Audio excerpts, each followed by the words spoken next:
Hello dear students, welcome to my YouTube channel. ಇವತ್ತಿನ ಈ ವಿಡಿಯೋದಲ್ಲಿ ಅಭ್ಯಾಸ 3.1ರಲ್ಲಿ ಎರಡನೇ ಪ್ರಶ್ನೆಯನ್ನು ನೋಡೋಣ. ಏನಿದೆ?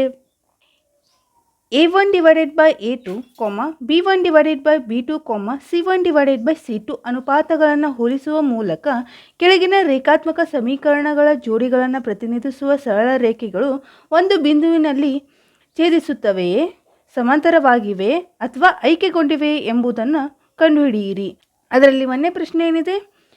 5x minus 4y plus 8 is equal to 0, 7x plus 6y minus 9 is equal to 0 ಅಂತ ಇದೆ. ಹೌದಲ್ಲ? ಅದನ್ನ ಹೆಂಗೆ ಸಾಲ್ವ್ ಮಾಡೋಣ ಅಂತ ನೋಡೋಣ್ರಿ. ಈಗ 5x minus 4y plus 8 is equal to 0 ಮತ್ತು ಇನ್ನೊಂದೇನಿದೆ 7x plus 6y minus 9 is equal to 0 ಅಂತ ಐತೆ. ಇದ್ರ ಇನ್ ಜನರಲ್ ಫಾರ್ಮುಲಾ ಏನೈತೆ?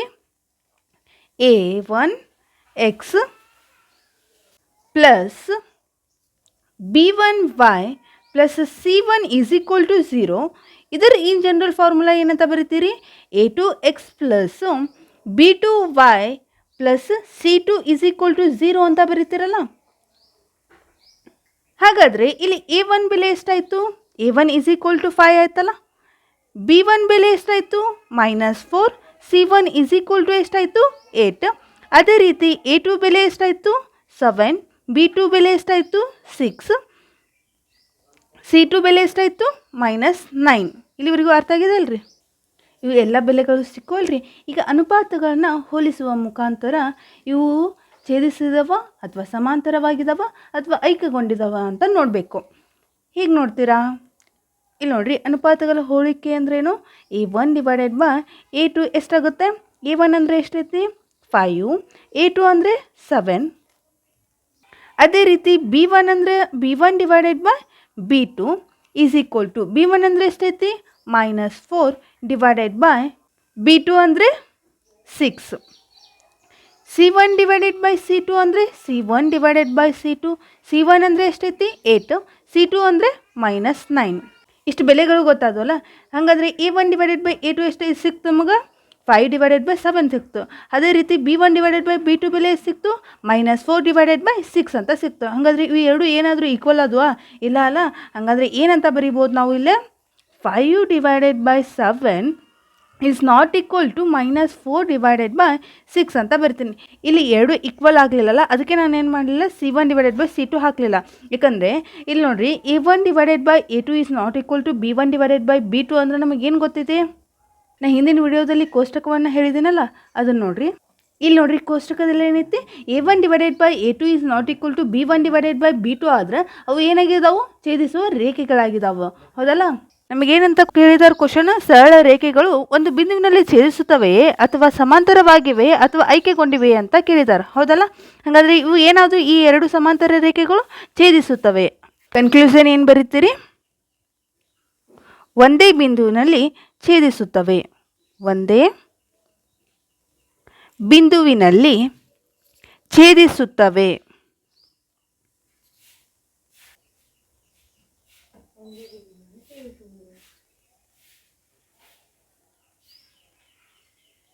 ಸಮಾಂತರ ರೇಖೆಗಳು ಒಂದೇ ಬಿಂದುವಿನಲ್ಲಿ ಛೇದಿಸುತ್ತವೆ.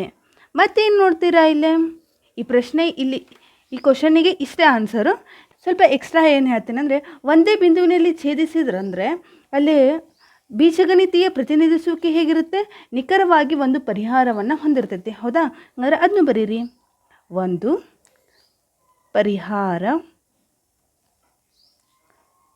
ಪರಿಹಾರವನ್ನು ಹೊಂದಿದೆ. ಹೌದಾ? ಇಷ್ಟ ಅರ್ಥ ಆಯ್ತಲ್ರಿ? ಇನ್ನೊಂದು ನೋಡ್ರಿ, ಇಲ್ಲಿ ನೋಡ್ರಿ, ಎರಡು ರೇಖೆಗಳು ಒಂದು ಬಿಂದುವಿನಲ್ಲಿ ಛೇದಿಸಬಹುದು. ಇಂತಹ ಪ್ರಕರಣದಲ್ಲಿ ಸಮೀಕರಣಗಳ ಜೋಡಿಗೆ ಅನನ್ಯ ಪರಿಹಾರವಿರುತ್ತದೆ. ಅಂದರೆ ನಾನು ಆಲ್ರೆಡಿ ಹೇಳಿಬಿಟ್ಟಿದ್ದೇನೆ, ಸಮಾಂತರ ರೇಖೆಗಳು ಒಂದೇ ಬಿಂದುವಿನಲ್ಲಿ ಛೇದಿಸಿದಾವ ಅಂತಂದು. ಇದು ಒಂದೇ ಬಿಂದುವಿನಲ್ಲಿ ಛೇದಿಸಿದ್ರಂದರೆ ಈ ಸಮೀಕರಣಗಳನ್ನು ಏನಂತ ಕರಿತೀವಿ? ಸ್ಥಿರ ಜೋಡಿ ಅಂತ ಕರಿತೀವಿ. ಅದನ್ನು ಒಂದು ಪಾಯಿಂಟ್ ಆ್ಯಡ್ ಮಾಡ್ಬೋದು. ಸ್ಥಿರ ಜೋಡಿ.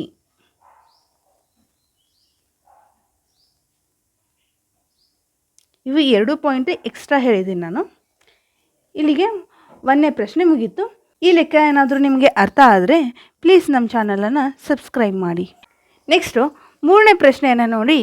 ಇಲ್ಲಿ ಏನಿದೆ 6x - 3y + 10 = 0 ಮತ್ತು ಇನ್ನೊಂದೇನಿದೆ ಸಮೀಕರಣ 2x - y + 9 = 0 ಅಂತ ಇದೆ. ಇದರ ಇನ್ ಜನರಲ್ ಫಾರ್ಮುಲಾ ಏನಂತ ಬರೀತೀರಿ? a1x + b1y + c1 = 0 ಅಂತ ಬರೀತಿರಲ್ಲ. ಅದೇ ರೀತಿ ಇದನ್ನು a2x + b2y + c2 = 0 ಅಂತ ಬರೀತೀರಿ, ಹೌದಲ್ಲ? ಹಾಗಾದರೆ a1 ಬೆಲೆ ಏನಾಯಿತು? a1 = 6 ಆಯ್ತಲ್ಲ. b1 ಬೆಲೆ ಏನಾಯಿತು? b1 ಅಂದರೆ ಎಷ್ಟಿದೆ? -3 c1 ಅಂದರೆ 10. ಅದೇ ರೀತಿ ಈ ಸಮೀಕರಣದಲ್ಲಿ a2 ಬೆಲೆ ಎಷ್ಟಾಯಿತು? 2. b2 ಬೆಲೆ ಎಷ್ಟಾಯಿತು? b2 = ಎಷ್ಟಿದೆ? ಇಲ್ಲಿ ಏನೂ ಇಲ್ಲ ಅಂದರೆ y ಹಿಂದ್ಗಡೆ ಏನೂ ಇಲ್ಲ ಅಂದರೆ ಏನಿರ್ತೈತಿ? 1 ಅಂತ ಇರ್ತೈತಿ, -1. c2 ಬೆಲೆ ಎಷ್ಟಾಯಿತು? 9. a1 ಬೆಲೆ ಸಿಕ್ತು, b1 ಬೆಲೆ ಸಿಕ್ತು, c1 ಬೆಲೆ ಸಿಕ್ತು. ಅದೇ ರೀತಿ a2, b2, c2 ಬೆಲೆ ಸಿಕ್ತು. ಈಗ ಅನುಪಾತಗಳ ಹೋಲಿಕೆ ಏನಿದೆ? a1 / a2 ಎಷ್ಟಾಗುತ್ತೆ? a1 ಅಂದರೆ ಎಷ್ಟಿದೆ? 6 / a2 2.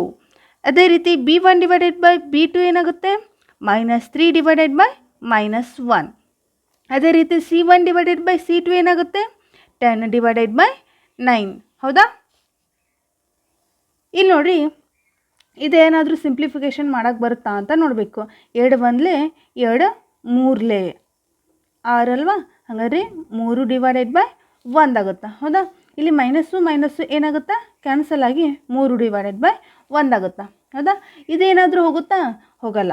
ಹಾಗಾದರೆ ನಾವು ಏನಂತ ಬರಿತೀವಿ ಇಲ್ಲೇ? a1 /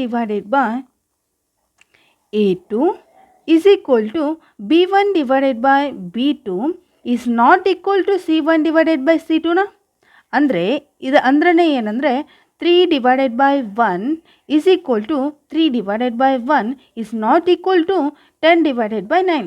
ಹೌದಾ?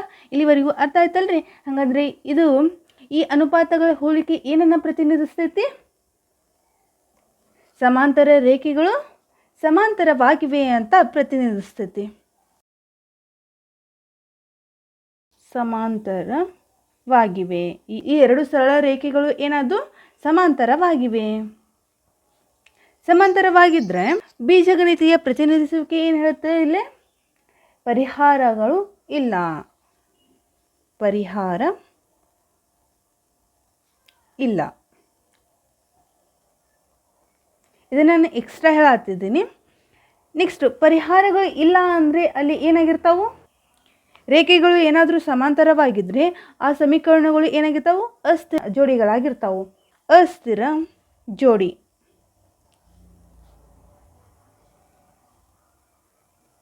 ಇಲ್ಲಿವರೆಗೂ ಅರ್ಥ ಆಯ್ತಲ್ರಿ? ಇಲ್ಲಿ ನೋಡ್ರಿ, ಮೊದಲನೇ ಪ್ರಶ್ನೆ ಮತ್ತು ಇದು ಮೊದಲನೇ ಪ್ರಶ್ನೆ ಹಾಗೂ ಮೂರನೇ ಪ್ರಶ್ನೆಯನ್ನು ನಾನು ನಿಮಗೆ ಈ ವಿಡಿಯೋದಲ್ಲಿ ತಿಳಿಸ್ಕೊಟ್ಟಿದ್ದೀನಿ. ಈ ವಿಡಿಯೋ ಏನಾದರೂ ನಿಮಗೆ ಇಷ್ಟ ಆದರೆ ಲೈಕ್ ಮಾಡಿ, ಶೇರ್ ಮಾಡಿ, ಕಮೆಂಟ್ ಮಾಡಿ, ಹಾಗೆ ನಮ್ಮ ಚಾನಲನ್ನು ಸಬ್ಸ್ಕ್ರೈಬ್ ಮಾಡಿ. ಈ ವಿಡಿಯೋ ಏನಾದರೂ ಅರ್ಥ ಆದರೆ ಸೆಕೆಂಡ್ ಪ್ರಾಬ್ಲಮನ್ನು ನೀವು ಟ್ರೈ ಮಾಡಿ ಅದರ ಆನ್ಸರನ್ನು ನನಗೆ ಕಮೆಂಟ್ ಬಾಕ್ಸ್ನಲ್ಲಿ ಕಮೆಂಟ್ ಮಾಡಿರಿ. ನೆಕ್ಸ್ಟು ಥರ್ಡ್ ಕ್ವಶನ್ ಏನಂತ ಇದೆ ನೋಡ್ರಿ. ಇಲ್ಲಿ a1 / a2, b1 / b2, c1 / c2 ಅನುಪಾತಗಳನ್ನು ಹೋಲಿಸುವ ಮೂಲಕ ಕೆಳಗಿನ ರೇಖಾತ್ಮಕ ಸಮೀಕರಣಗಳ ಜೋಡಿಗಳು ಸ್ಥಿರವಾಗಿವೆಯೇ ಅಥವಾ ಅಸ್ಥಿರವಾಗಿವೆಯೇ ಎಂಬುದನ್ನು ಕಂಡುಹಿಡಿಯಿರಿ. ಇಲ್ಲಿ ನೋಡ್ರಿ, 3x + 2y = 5 ಅಂತ ಇದೆ. ಇನ್ನೊಂದು ಸಮೀಕರಣ ಏನಿದೆ? 2x - 3y = 7 ಅಂತ ಇದೆ. ಹೌದಾ? ಈ ಸಮೀಕರಣದ ಸಾಮಾನ್ಯ ರೂಪ ಏನು? a1x + b1y + c1 = 0 ಅಂತ ಐತಿ. ಅದೇ ರೀತಿ ಈ ಸಮೀಕರಣದ ಸಾಮಾನ್ಯ ರೂಪ a2x + b2y + c2 = 0 ಅಂತ ಇದೆ. ಹೌದಾ? ಹಾಗಾದರೆ ಇಲ್ಲಿ a1 ಬೆಲೆ ಎಷ್ಟಾಯಿತು? 3. b1 ಬೆಲೆ ಎಷ್ಟಾಯಿತು? 2. c1 ಬೆಲೆ ಏನಾಗುತ್ತೆ? ಇಲ್ಲಿ ನೋಡ್ರಿ, =5 ಅಂತ ಇದೆ. ಹಾಗಾದರೆ ದಿಂದ ಒಳಗಡೆ ಇದ್ರೆ ಅಂದರೆ ಏನಾಗುತ್ತಾ? -5 ಆಗಿರ್ತೈತಿ. ಅದಕ್ಕೆ c1 ಬೆಲೆ ಏನಾಯ್ತು ಇಲ್ಲಿ? -5. ಅದೇ ರೀತಿ a2 ಬೆಲೆ ಎಷ್ಟಾಯಿತು? 2. b2 ಬೆಲೆ -3. c2 ಬೆಲೆ ಇಲ್ಲಿ ಅದೇ ರೀತಿ ಇದೆ, ದಿಂದ ಹೊರಗಡೆ ಇದೆ. ದಿಂದ ಹೊರಗಡೆ ಪಾಸಿಟಿವ್ ಇದ್ರೆ ಅಂದರೆ ದಿಂದ ಒಳಗಡೆ ಇದ್ದರೆ ಏನಾಗಿರ್ತೈತಿ? -7 ಆಗಿರ್ತೈತಿ. ಅಂದರೆ A1 A2 A3 ಬೆಲೆಗಳು ಸಿಕ್ಕುವ. ಹಂಗಂದ್ರೆ ಅನುಪಾತಗಳ ಹೋಲಿಕೆಯನ್ನು ಮಾಡಬೇಕು. ಇವಾಗ A1 ಡಿವೈಡೆಡ್ ಬೈ A2 ಅಂದರೆ ಎಷ್ಟಾಗುತ್ತೆ? 3. A1 ಎಷ್ಟಿದೆ? 3 ಇದೆ. A2 ಬೆಲೆ ಎಷ್ಟಿದೆ? 2 ಇದೆ. ಅದೇ ರೀತಿ B1 ಡಿವೈಡೆಡ್ ಬೈ B2 ಬೆಲೆಗಳು ಎಷ್ಟಿದಾವೆ? 2 divided by -3. C1 divided by C2 ಬೆಲೆಗಳು ಎಷ್ಟಿದಾವೆ? -5 ಡಿವೈಡೆಡ್ ಬೈ -7 ಅಂತ ಇದೆ. ಹೌದಾ? ಇಲ್ಲಿ ನೋಡ್ರಿ, ಹಾಗಾದರೆ A1 divided by A2 is equal to B1 divided by B2. Is it possible? ಇಲ್ಲೇನಿದೆ? 3 ಡಿವೈಡೆಡ್ ಬೈ 2 ಅಂತ ಇದೆ, ಇಲ್ಲಿ 2 ಡಿವೈಡೆಡ್ ಬೈ 3 ಇದೆ. ಹಾಗಾದರೆ ಇವು ಎರಡು ಏನಾಗಿಲ್ಲ? ಸಮವಾಗಿಲ್ಲ. ಹಾಗಾದರೆ ನಾವು ಏನಂತ ಬರಿತೀವಿ ಇಲ್ಲಿ? A1 divided by A2 is not equal to B1 divided by B2 ಅಂತ ಬರೀತೀರಲ್ಲ. ಹಾಗಾದರೆ A1 divided by A2 is not equal to B1 divided by B2 ಆದರೆ ಏನಾಗ್ತಿದ್ದು? ಛೇದಿಸುವ ರೇಖೆಗಳಾದವು. ಹೌದಾ? ಛೇದಿಸುವ ರೇಖೆಗಳದು. ಛೇದಿಸುವ ರೇಖೆಗಳದು ಅಂದರೆ ಅಲ್ಲಿ ಜೋಡಿಗಳು ಹೇಗಿರ್ತಾವೆ? ಸ್ಥಿರವಾಗಿರ್ತಾವೆ. ಸ್ಥಿರ ಜೋಡಿಗಳು. ಕ್ವಶನ್ದಾಗ ಏನಂತ ಹೇಳಿದ್ದಾರೆ? ಸ್ಥಿರ ಜೋಡಿ ಅಥವಾ ಅಸ್ಥಿರ ಜೋಡಿ ಎಂಬುದನ್ನು ಕಂಡುಹಿಡಿಯಿರಿ ಅಂತ ಹೇಳಿದ್ದಾರೆ. ಹಾಗಾದರೆ ಈ ಸಮೀಕರಣಗಳ ಜೋಡಿಗಳು ಏನಾದರೂ ಸ್ಥಿರ ಜೋಡಿಗಳಾಗಿವೆ. ಇಲ್ಲಿವರೆಗೆ ಅರ್ಥ ಆಗಿದೆ ಅಂತ ಅನ್ಕೋತೀನಿ. ನೆಕ್ಸ್ಟ್ ಪ್ರಾಬ್ಲಮ್ ನೋಡೋಣ. ಥರ್ಡ್ ಕ್ವಶನ್ ಏನಿದೆ ನೋಡ್ರಿ ಇಲ್ಲಿ. 3 divided by 2x plus 5 divided by 3y is equal to 7. ಇನ್ನೊಂದು ಸಮೀಕರಣದ ಜೋಡಿ ಏನಿದೆ? 9x minus 10y is equal to 14 ಅಂತ ಇದೆ. ಹಾಗಾದರೆ ಇದರ ಸಾಮಾನ್ಯ ರೂಪ ಏನಾಗುತ್ತೆ? A1x plus B1y plus C1 is equal to 0. ಅದೇ ರೀತಿ ಈ ಸಮೀಕರಣದ ಜೋಡಿದು A2x plus B2y plus C2 is equal to 0 ಆಗುತ್ತಲ್ಲ. ಹಾಗಾದರೆ A1 ಬೆಲೆ ಎಷ್ಟಾಯಿತು? ಇಲ್ಲಿ A1 ಈಸ್ ಈಕ್ವಲ್ ಟು ಎಷ್ಟಾಯಿತು? 3 ಡಿವೈಡೆಡ್ ಬೈ 2 ಆಯಿತು. ಹೌದಾ? ಅದೇ ರೀತಿ B1 ಬೆಲೆ ಎಷ್ಟಾಯಿತು? 5 ಡಿವೈಡೆಡ್ ಬೈ 3 ಆಗುತ್ತಾ. ಅದೇ ರೀತಿ C1 ಬೆಲೆ ಎಷ್ಟಾಯಿತು? -7. Very good. ಅದೇ ರೀತಿ A2 ಬೆಲೆ ಎಷ್ಟಾಯಿತು? 9. B2 ಬೆಲೆ -10. C2 ಬೆಲೆ ಎಷ್ಟಾಯಿತು? -14. Very good. ಇಲ್ಲಿವರೆಗೂ ಅರ್ಥ ಆಗಿದೆ ಅಲ್ರಿ? ಹಾಗಾದರೆ ಅನುಪಾತಗಳನ್ನು ಹೋಲಿಸೋಣ. A1 ಡಿವೈಡೆಡ್ ಬೈ A2 ಎಷ್ಟಾಗುತ್ತೆ? 3 divided by 2 whole divided by A2 ಬೆಲೆ ಎಷ್ಟೈತಿ? 9 ಅಂತ ಇದೆ. ಹೌದಾ? ಇದು ನೋಡ್ರಿ, 3 ಡಿವೈಡೆಡ್ ಬೈ 2 ಇಲ್ಲಿ ಏನೂ ಇಲ್ಲ ಅಂದರೆ ಛೇದ ಎಷ್ಟಿರುತ್ತೆ? 1 ಅಂತ ಇರುತ್ತೆ. ಹಾಗಂದರೆ 1 ಡಿವೈಡೆಡ್ ಬೈ 9 ಆಗುತ್ತಾ? 3 1 3 3 9, 1 1 1, 2 3 6. ಹೌದಾ? Next B1 divided by B2. B1 ಅಂದರೆ ಎಷ್ಟಿದೆ? 5 divided by 3 whole divided by B2 ಅಂದರೆ ಎಷ್ಟಿದೆ? 10 ಅಂತ ಇದೆ. ಹೌದಾ? 5 ಡಿವೈಡೆಡ್ ಬೈ 3 ಇಂಟು 10 ಅಂದರೆ 10 ಕೆಳಗಡೆ ಏನೂ ಇಲ್ಲ ಅಂದರೆ ಛೇದ ಏನಿರುತ್ತೆ? 1 ಇರುತ್ತೆ ಅಲ್ವಾ? 1 ಡಿವೈಡೆಡ್ ಬೈ 10. ಹೌದಾ? 5 1 5, 2 10. 1 into 1 1. Next divided by 3 2 6. Next C1 divided by C2 ಮಾಡಬೇಕು. ಹೌದಾ? C1 ಅಂದರೆ ಎಷ್ಟಿದೆ? -7 ಡಿವೈಡೆಡ್ ಬೈ C2 ಅಂದರೆ -14. ಇಲ್ಲಿ ನೋಡಿರಿ, ಮೈನಸ್ಸು ಮೈನಸ್ಸು ಪ್ಲಸ್ ಆಗುತ್ತಾ? 7 1 7 7 14 ಅಂದರೆ ಎಷ್ಟಾಯಿತು? 1 ಡಿವೈಡೆಡ್ ಬೈ 2 ಆಯಿತು. ಹೌದಾ? ಅನುಪಾತಗಳನ್ನ ಹೋಲಿಸಿದಾಗ ಏನು ಸಿಕ್ತು? A1 divided by A2 is equal to, ಇಲ್ಲಿ 1/6 ಬಂದೈತಿ, ಇಲ್ಲಿ 1 ಡಿವೈಡೆಡ್ ಬೈ 6 ಬಂದೈತಿ. ಹಾಗಾದ್ರೆ B1 ಡಿವೈಡೆಡ್ ಬೈ B2 ಆಗುತ್ತಾ? Is equal to B1 divided by B2 ಆಯ್ತು. A1 divided by A2 is equal to B1 divided by B2 ಆಯಿತು. Next C1 divided by C2 ಎಷ್ಟು ಬಂದೈತಿ? 1 ಡಿವೈಡೆಡ್ ಬೈ 2 ಬಂದೈತಿ. ಹಾಗಾದರೆ ಇದೇನಾಗಲ್ಲ? Equal ಆಗಲ್ಲ. ಈಕ್ವಲ್ ಆಗಲ್ಲ ಅಂದರೆ not equal to 1 divided by 2 ಅಂದರೆ C1 ಡಿವೈಡೆಡ್ ಬೈ C2. ಹೌದಾ? ಇದು ಅಂದ್ರೆ ಏನು? 1 divided by 6 is equal to 1 divided by 6 is not equal to 1 divided by 2. ಹಾಗಂದರೆ ಈ ಅನುಪಾತಗಳ ಹೋಲಿಕೆ ಮೂಲಕ ನಾವು ಏನಂತ ಹೇಳ್ತೀವಿ ರೀ? ಹಾಗಾದರೆ ಈ ರೇಖೆಗಳು ಏನಾದರೂ ಸಮಾಂತರವಾದವು ಅಲ್ಲ? ಸಮಾಂತರ ರೇಖೆಗಳು.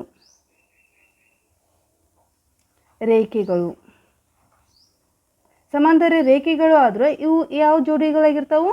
ಅಸ್ಥಿರ ಜೋಡಿಗಳು. ಅಸ್ಥಿರ ಜೋಡಿ.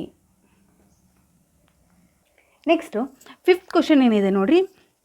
4 divided by 3x plus 2y is equal to 8. ಅದೇ ರೀತಿ ಇನ್ನೊಂದು ಸಮೀಕರಣ ಏನಿದೆ?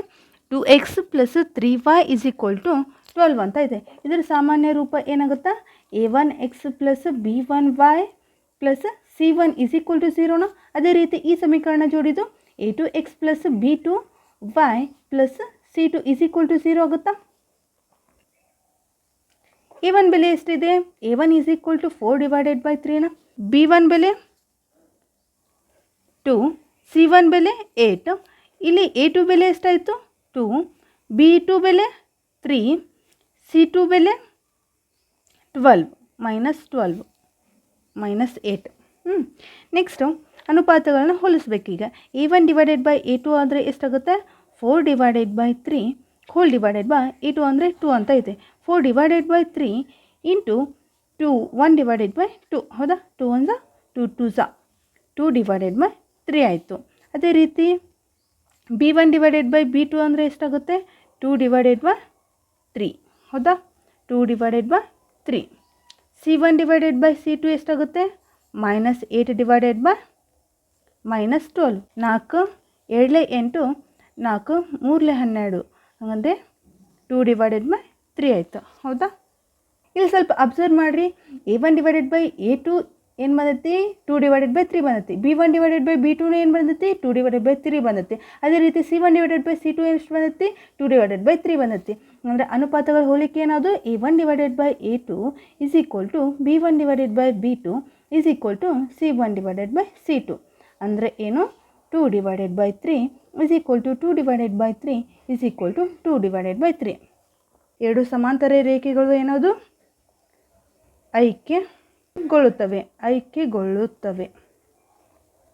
ಐಕ್ಯಗೊಂಡ್ರೆ ಅವು ಯಾವ ಜೋಡಿಗಳಾಗ್ತಾವು ಇಲ್ಲಿ ನೋಡ್ರಿ. ರೇಖೆಗಳು ಐಕ್ಯಗೊಂಡ್ರೆ ಅವು ಯಾವ ಜೋಡಿಗಳಾಗ್ತಾವು ಸ್ಥಿರ ಜೋಡಿಗಳಾಗ್ತಾವು. ಸ್ಥಿರ ಜೋಡಿ.